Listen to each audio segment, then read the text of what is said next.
Hi, my name is Patrick Mertaugh. I'm a shipwright at the Chesapeake Bay Maritime Museum. I'm working on Winnie Estelle, our buyboat, and we're sort of in the home stretch of the project, and I want to show you some of the things we're focusing on. One of the bigger projects I've been working on lately is the bulwarks, which is all this from the deck up. We have the log rails down here, and then this bulwarks here is all strip plank white cedar. That was sort of a bigger project. And then to cap all this off is the cap rail, which we're fitting right now. This is all white oak, and it goes around the whole perimeter of the boat.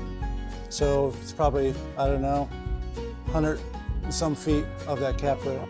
So this here is the windlass for the boat. It's basically electric powered winch that'll lower and raise the anchor.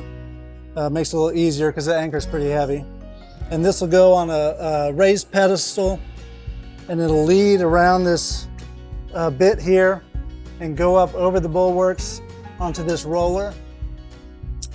And yeah, let the anchor down and up without tearing everything up.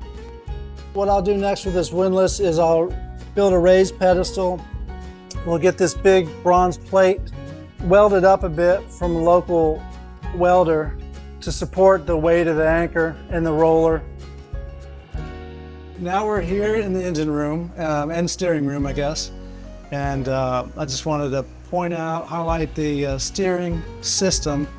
And we've replaced pretty much everything but the quadrant, which is the actual part that hooks to the rudder.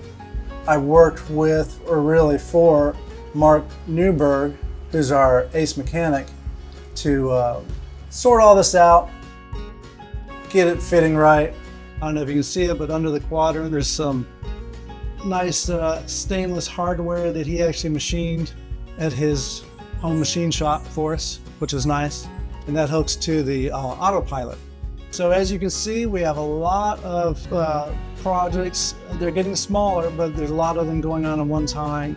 Hopefully we will be in the water later this year, but still there's a lot to do to get to that point. And but I hope you guys will come down and see what's going on and root us on and say hi.